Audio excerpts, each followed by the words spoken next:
Hello, Stitchers. Welcome to Stitch Please, the official podcast of Black Women Stitch, the sewing group where Black Lives Matter. I'm your host, Lisa Woolfork. I'm a fourth-generation sewing enthusiast with more than 20 years of sewing experience. I am looking forward to today's conversation, so sit back, relax, and get ready to get your stitch together.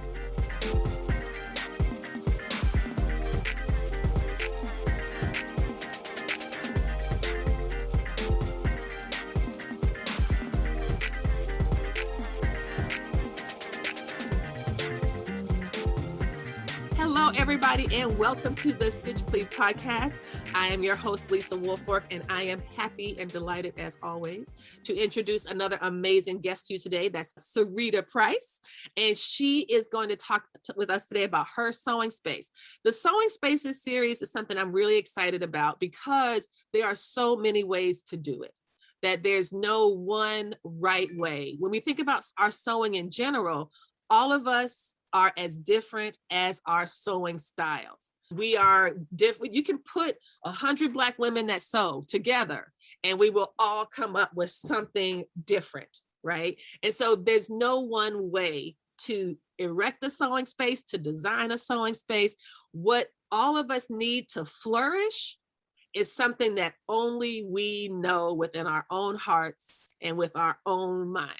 And so Syreeta is an exciting example for me because her work is exquisite.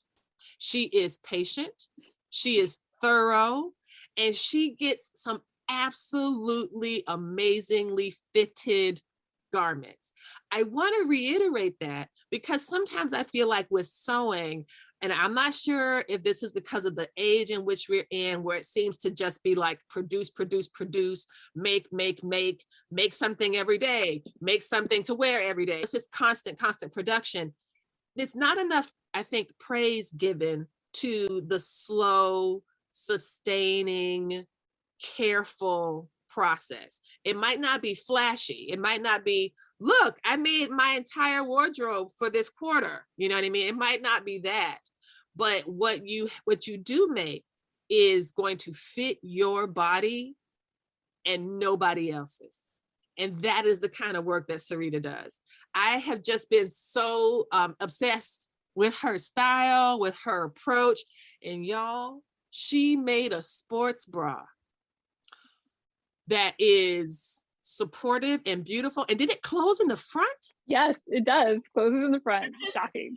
Listen, y'all, if you can find a sports bra that can support some substantial tatas, not the ones that can support the golf ball size, but the ones that can support 2 grapefruits and let you run and jump up and down and not slap yourself in the chin, you are doing well.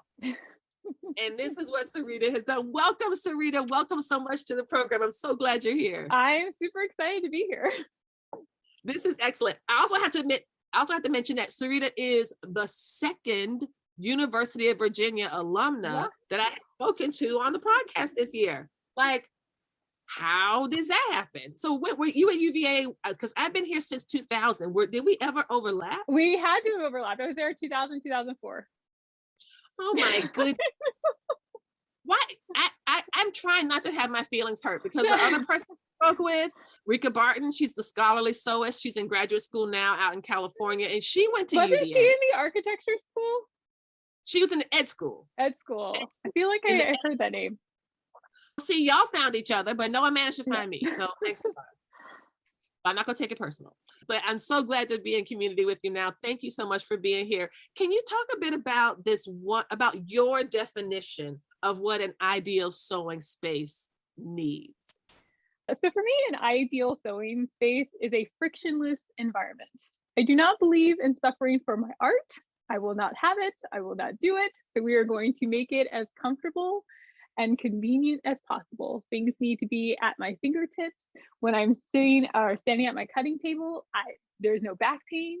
I can stand on a nice soft surface. There's no knee pain. It has to be easy.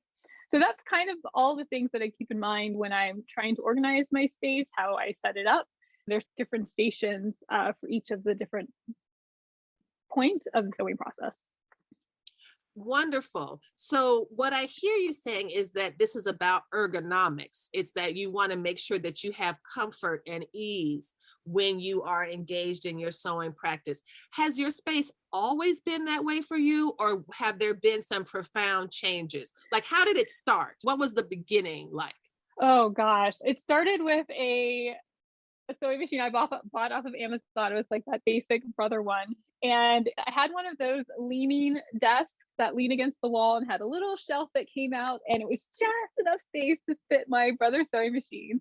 But the desk was really low. And as a tall person, having to like crouch down and tuck her down and sew was a little inconvenient. So I was like So kind of your the back was like, your back was yeah, curved, because my like chair, it wasn't even a rolling chair at that point. It was just a regular chair. So there's literally like no place to like even go any lower. And then I also started cutting on the floor, which that lasted one project. And then I was like, we have to do something. And at the time, I wouldn't say that I was eager to spend a lot of money because this was early on in my sewing process. I didn't know if it was really going to be a long-term type thing. So my first solution to the cutting situation was whenever I wanted to sew, I would pull out the console table in my living room. I would put 4 bed risers on it. And then I purchased from the hardware store a giant piece of plywood, which weighed about 35 pounds. And every time I wanted to sew, I'd pull that plywood out, put it on top of the bed risers, on top of my console, and then very gently, because it was kind of precarious, cut on that table. And it worked for a while. About a year and a half, I was able to handle that, and eventually that became too much as well. the 35-pound arm and shoulder workout Yes, that was required to lift out that 35-pound plywood tabletop. that was intense. I didn't know any better. I thought, well, you want a piece of wood that's not going to bend. So you wanted to get, I think it was like an inch thick, and it was Woo! a good 48 by 36 wide because I didn't want it to be too big. How did you get that into your apartment? A dolly. I rented a zip car to go to the lumber yard and had it cut, put it in the zip car, had the doorman help me get it out of the car. Yeah, and eventually got it up. But and then at one point, it wasn't long enough for my needs because I was having the really long pieces as I started to do more pants and like more longer Right. gowns and that sort of thing.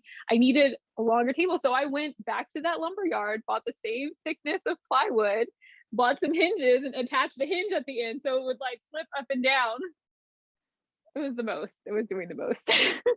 That's very impressive, though. I love the way that we as sewists we will find creative ways Oh, to do what we want to do yeah. joyfully.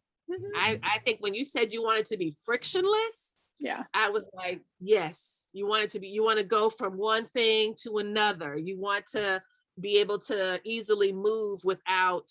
And I don't have to remember, I have been cutting on the floor up until last year. I've been sewing for more than 20 years. I Oh. just started standing to cut a Ooh. year ago. A year ago, everything else was pretty much, if it was big, if it was small, I could cut it on, I Mhm. had a cutting table that went on top of my ironing board. Oh, And it was nice. very narrow and I could cut on top of the ironing board, but it was limited. It only went 1 yard one way Yeah. and then went 2 feet the other way. And if it was one of those weird pieces that were like Mhm. sideways, weird shaped, I had to put it on the floor. So I would just lay out like 7 yards of stuff on the floor. I'd put the pattern pieces down and just see. Then I would get a pillow for my knees. Um, and then I was like, I made a wish. I essentially made a wish. And I was like, I wish somebody would make me what I really wish. I was like, I hear the plans for it was the cutting, it was some cutting table that a fabric company had put out, a pattern company, Closet Core. Oh, yeah. I I remember was that. like, I wish somebody would make what I really wish. I want to make this table. I want this table. And actually, what I really want is someone to just make it for me. And so I put this out like on Facebook, and someone was like, "Oh, my husband likes to do stuff like that. He'll make it for you." He totally did. Oh my gosh, that's amazing. Yes, yes. And so that's why, for the first time in more than 20 years, I can now cut and stand at the same time. That is a beautiful thing. It's a beautiful thing. It's a beautiful thing. But you got fat. You got smart faster than I did. You said that you could not do it beyond that first one. What happened? Was it was your back and knees just hurting too much? And were you like, what made you think that this floor is the pits? Just because it was on the floor, like I was not about that crawling around on the floor life. That just was not. And again, I don't have a ton of space, so and my apartment looked different then. But trying to navigate the furniture, trying to lay out the fabric, keep it on grain, because like these are all important things, right? And just the one little project doing that was enough to be like, this is for the birds. No, we're not. Not having it. So, but to your point about building something or having something made, like I said, that heavy plywood top, lifting it out every time I wanted to sew wasn't really a long-term solution either. So I literally drew up plans, and it was a beautiful piece that I had drawn up. It had cabinets. It was a floor to ceiling piece with bookcases, slots for my sewing machine, slots for the long rolls of muslin and everything else. And then the pièce de résistance was going to be like a piece of art over the front of it that would fold down into a table. So I literally drew this all out. And honestly, Lisa, if I had a she shed and lived in Alabama or Virginia or wherever I had space for all those things, I would have built it myself. But I don't. So I actually went to a couple of cabinet makers in the New York City area and got quotes. The cheapest quote I got, with no bells and whistles, just basically here's some plywood in the format you've requested, was about $3,500. I know. The one that I really liked, of course, was the guy who quoted me $7,000 for it. And he was like, oh yeah, we could totally do that. This, da, da, da. And I was like, that's the dream. And of course, these are quotes that were not in my budget. I was like, I don't know. Like, I don't really want to spend all that. And my parents came to visit a little bit after that. And I was still in this, maybe if I just start saving now, I can get it done in a couple years from now. And I was like, but I don't want to wait a couple years. I was explaining this to my mom. She's like, what can you do in the meantime? Because I'm like, I'm not going to keep doing this. And I was like, basically, like, I just need something like the size of my door that folds up and down against the wall. And she's, why don't you do that? And so I did. So I don't know if you can see behind me. Yes. That's a door. It's my sewing table. And I can show you how it folds down if you like. Show us. All right. So this is why y'all should be a Patreon supporter, because you get to see this. Oh my gosh. So it has two like hinges. This whole piece that you see right here is the door. I have it on a little hook that folds up, and then it just folds down. What? Yes. And so it has on the, let's see if I can switch this around for me now. Okay. So on the table, I have two cutting mats. I can sew, I can cut and organize on 3 different sides. But yeah, this is my cutting table. It's at my hip height, so I don't have to bend. I can reach all the way across without having any sort of back issues. Wow. And what's also nice, this also serves as a pressing station. So underneath the mats, I have some aluminum. And because to your point earlier, ironing boards are really small. So I made an ironing mat that covers the entire thing. So now I can press yardage of fabrics. And the reason I have the aluminum here is because it prevents heat transfer. So I can put it on top of my rotary cutters, on top of the wooden door, and no damage is done. And it won't warp. And it doesn't warp. So yeah, that's how that kind of works. This is genius. And look, you have your rulers and rotary rulers hanging. So those are hanging right there. Those are the ones I use the most in this area. I have a bunch of other rulers and stuff elsewhere, but yeah, that's how that works there. This is amazing. This is absolutely amazing. I am so glad that I got to see that. And because I was feeling kind of sad when you were describing before how you were like, I don't want to spend the 35 seems like a lot just for the basic version of Vision, and then the 7K. Wow. But then are you satisfied with what you've done now? I had thought this would be the interim solution, but it has worked out. So it's literally a door. I used to have a highlight on Insta, but they deleted it. But it was like $80 to do that. The door was the most expensive part. It was like $36, $37, I think. And then I had to buy a little bit of wood, a 2x2, cut it to the length of the legs I needed. And then the hinges, those are like another $15 or so. Yeah. A wall mounted store away cutting table. Yeah. And I'm just waiting. I have some art that I picked out. I'm waiting for the woman to put the pieces back up again. And then they'll just look like a wall. So when it folds up, it'll be like 3 pieces of art along it. And then it'll fold down when I need it. Y'all are gonna want to see this, y'all. This is worth the Patreon money right here. Again, it's been worth the Patreon money because it's really I'm asking for like $2 a month. But y'all will want to see what Syreeta had made in her house for $80. That if somebody was selling it, it would be thousands. Yeah, it's so convenient. It's incredible. So you fixed your cutting issues, so Yes. you're not crawling around on the floor and getting hip issues or knee issues or anything like that. Tell me about as you were turning, I saw your little cutting tool station. So how do you organize? How do you organize your notions? I tend to hang things on the walls.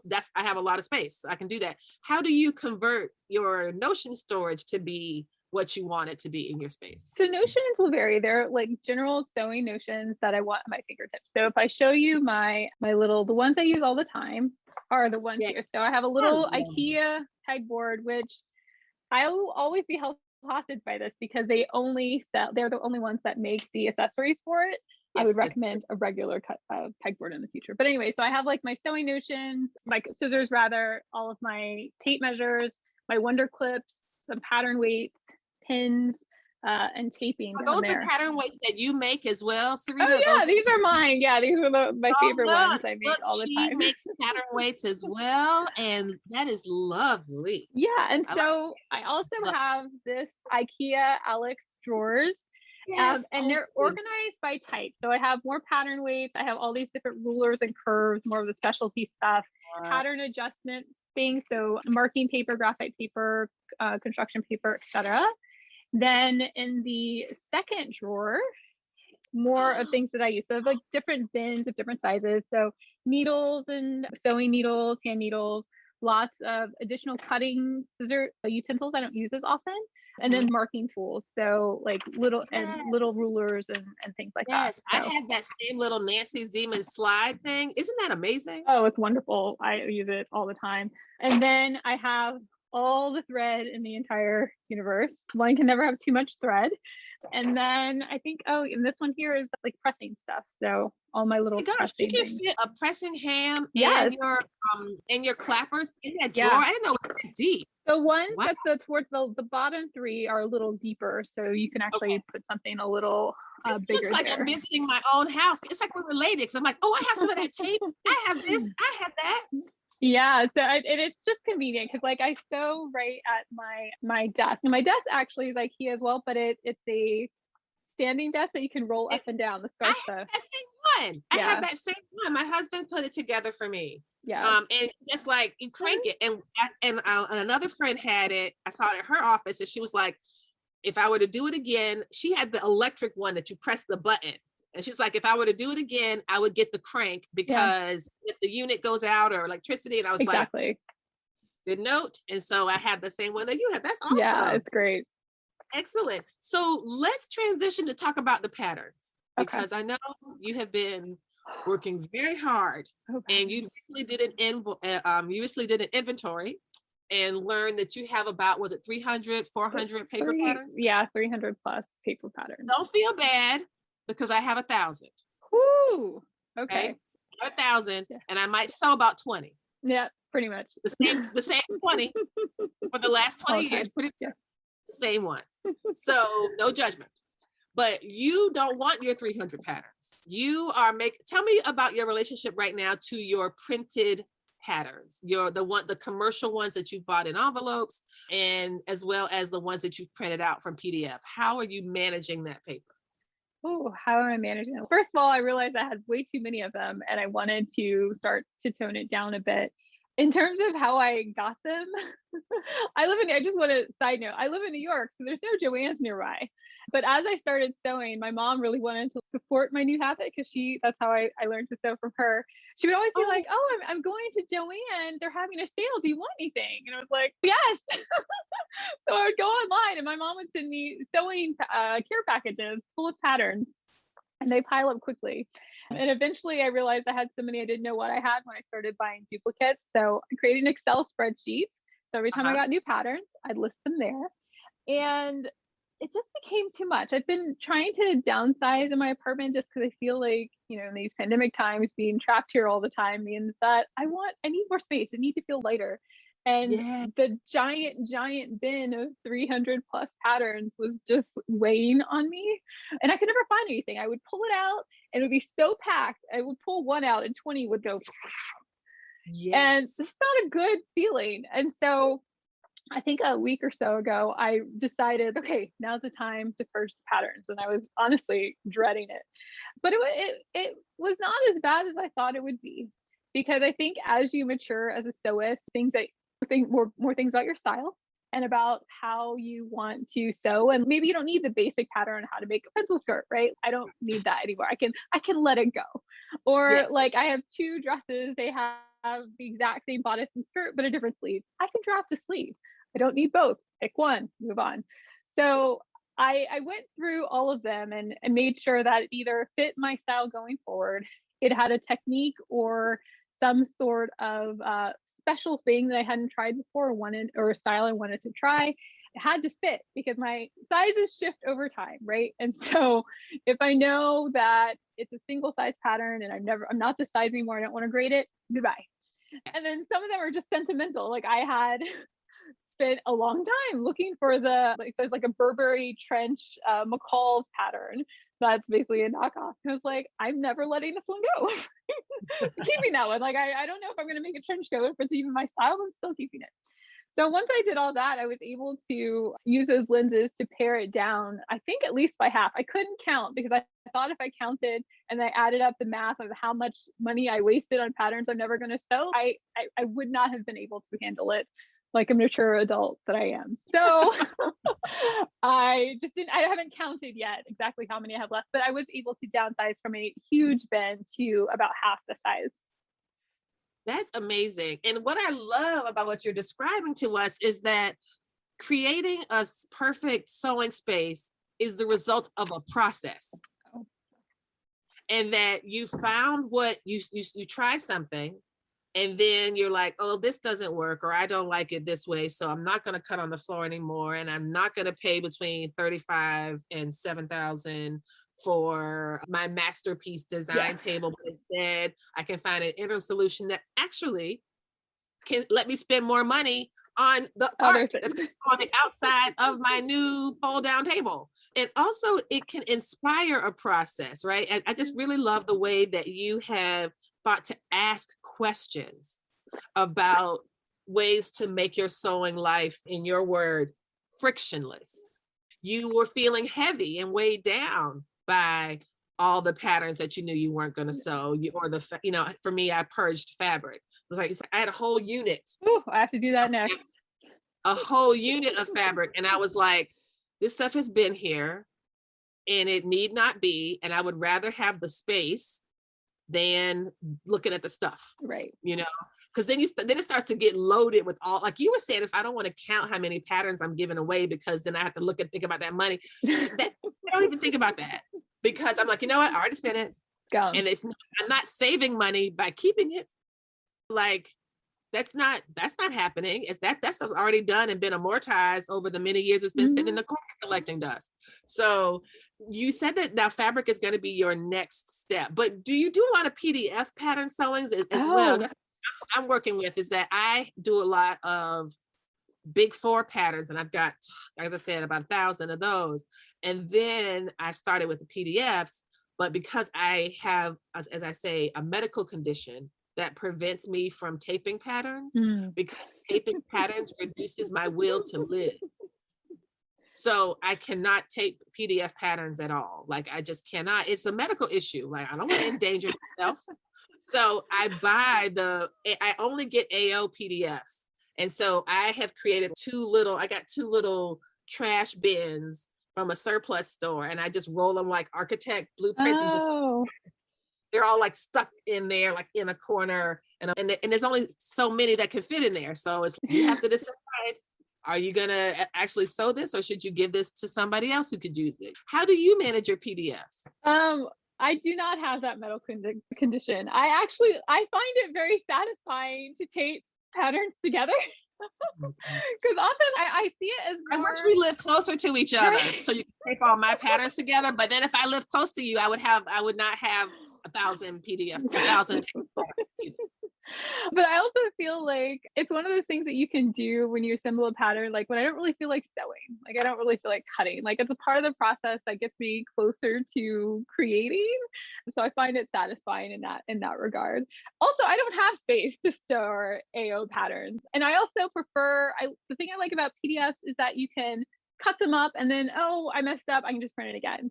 Like I think that's because I always have to make so many changes to fit my body, I can never really cut the tissue straight out if I want to be able to go back to it if I, make a mistake or I want to try something different. So I'm either constantly tracing the tissue paper, but then I could just cut it or reprint with the PDF. So I really like that. But in terms of storage, I'm very quick to throw things out if it's not working. Like, you know what? I don't want this one. I can throw it away. I can reprint it. I don't, unless it's a PDF pattern that becomes one of those tried and true type patterns for me, I kind of throw it away when I'm done. Wow, that's amazing. Wow. Yes, okay.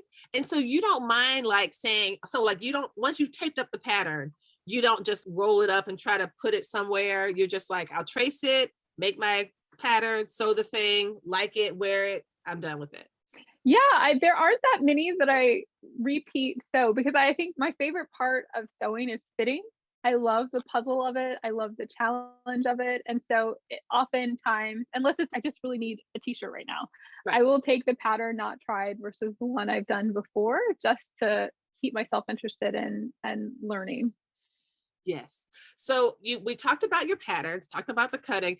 I would love to hear about your approach to sewing machines and sergers in terms of the hardware, in terms of the things that we need to sew, the sewing machine, the serger, or an overlocker, since you just got a new overlocker. How do you deal with and manage machine storage in your space? My machines actually sit out most of the time. It makes me happy to look at them. It makes me happy to think, oh, I could be sewing in 5 minutes if that. But when people come by and I need space for things, let me switch around again. So this desk that I'm sitting at now, that's where this is my FOF. It's my main machine. And it just sits there. It's like easy to access. I can turn it on and add a hem or whatever really quickly. Then for my serger, I have a baby lock that sits to my left. So I can easily sew on my sewing machine, turn to my left, do my serger. And I will say, I highly recommend these Sew Steady tables. They I have was going to ask changed about that. my life. Like it's So not tell as me big. about this. Let me ask you a question about your Sew Steady table. Mhm. So you are sewing in a small space, Mhm. and yet you find it helpful to have an extension table Yeah. for your serger. Tell me why.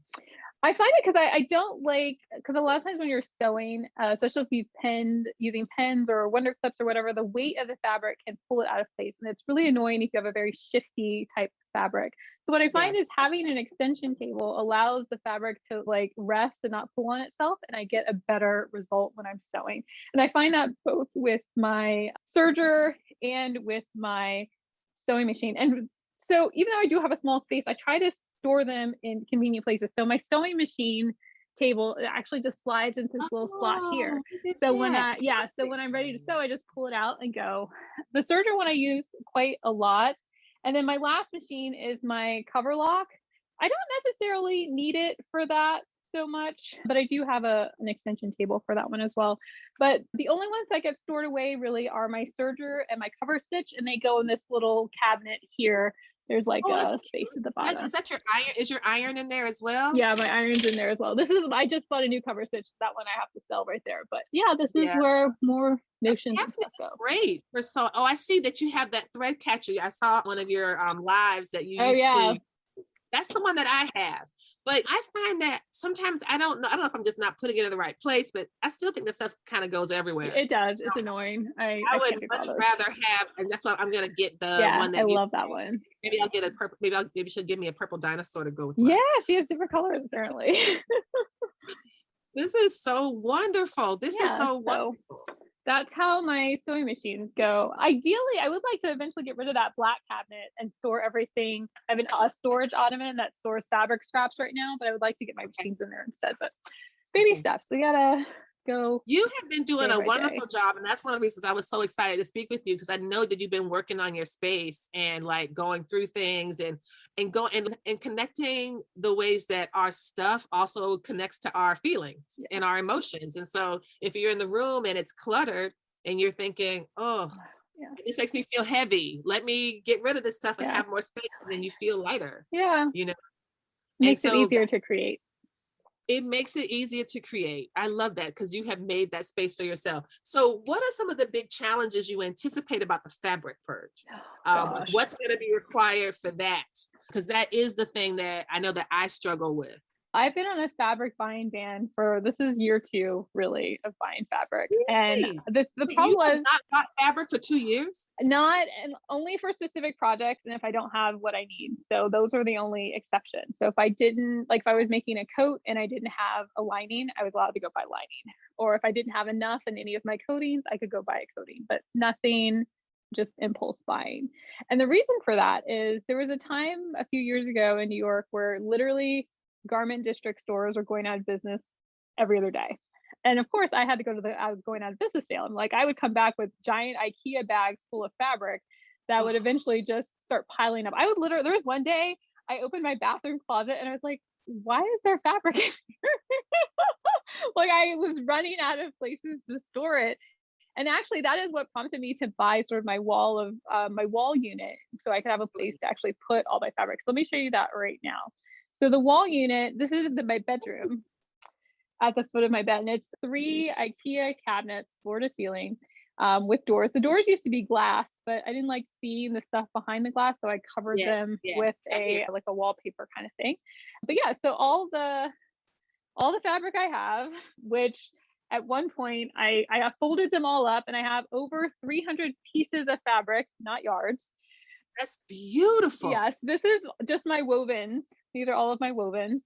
And what I did was I bought these magazine boards that they use for like comic books and the like, and I Comic wrapped book. all my Yes. fabrics, cut the size, and each And then you have fabric a swatch card in there. Yeah. has a little tag that says what type it is, the width, the yardage, if I washed Great it, and where I stuff. bought I've it. been Yeah. there.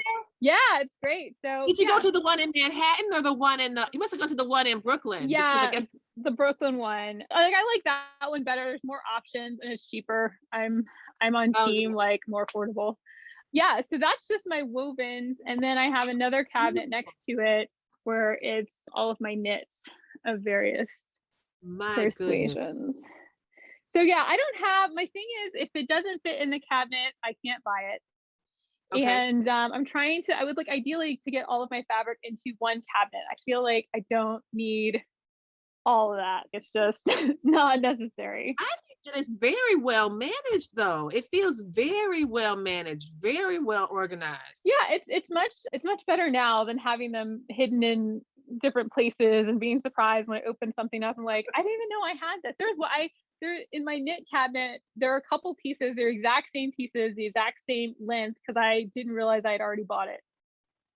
So I really liked it. So yay.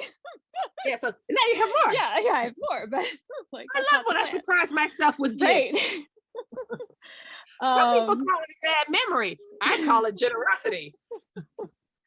but yeah, I all fabric has to fit in the cabinet, and then I like to save scraps. I like to make a lot of mock-ups, and so in the storage ottoman, oops, let me see, here is where I keep all scraps of Oh, like nice. larger sizes. So if I need to, oh, I want to like, oh, I have a little bit of like linen, let me just mock up some pockets. Or I also have a giant roll of muslin fabric. So I use Uh-huh. that to basically toile everything. So yeah. Yes. Wow, this is so amazing, Syreeta. My goodness, this has been so generous and so exciting. Let me ask you, what advice would you give for someone who is starting out sewing in a small space and wants to kind of build a practice as you have about creating a space that feeds their soul, that creating a space that inspires and allows for creativity, but they're just starting out, they're in a small space, they will be in the small space for quite a while. What do they need to get going, to get started? Patience, I think. Like where I am today is light years from where I was 4, 5 years ago when I first started. And I probably wouldn't even be able to imagine that it looked like this back then. And I think it just comes to you over time. Like it's some people like having everything out at their fingertips, and then some people like things hidden away, and you won't know what you like until you try. So for me, it's just try something, try anything. If it works, fantastic. If it doesn't, that's great too, because now it doesn't work and you try something else. So I think Yes. that would be my, just have patience with yourself. It's not going to be perfect going out, and you'll get there eventually. I love it. And on that note, you'll get there eventually. Thank you so much, Syreeta Price, for being with us today. Syreeta, tell us where we can find you on social media. So I'm on Instagram at Syreeta Brianna, and that's where I basically share and sew all of my sewing things. And if you like pattern weights or want nice pattern weights for your gift, I'm also on Etsy. I mean, you can find the link in my Instagram profile. Excellent. And I will include the link to the Etsy shop, your Etsy shop, in the show notes of this episode, as well as direct links to your Instagram page so people can find you right away. Thank you again so much for being with us today. This was so much fun. I loved it. It was so much fun. I loved it. Thank you for having me on.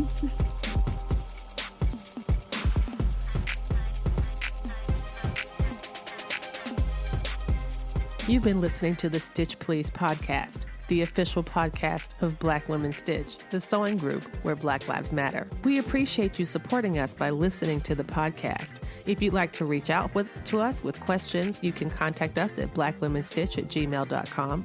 If you'd like to support us financially, you can do that by supporting us on Patreon, Patreon. And you can find Black Women Stitch there in the Patreon directory. And for as little as $2 a month, you can help support the project with things like editing, transcripts, and other things to strengthen the podcast. And finally, if financial support is not something you can do right now, you can really, really help the podcast by rating it and reviewing it anywhere you listen to podcasts that allows you to review them. So I know that not all podcast directories or services allow for reviews, but for those who do, for those that have a star rating or just ask for a few comments, if you could share those comments and say nice things about us at the Stitch Please podcast, that is incredibly helpful. Thank you so much. Come back next week and we'll help you get your stitch together.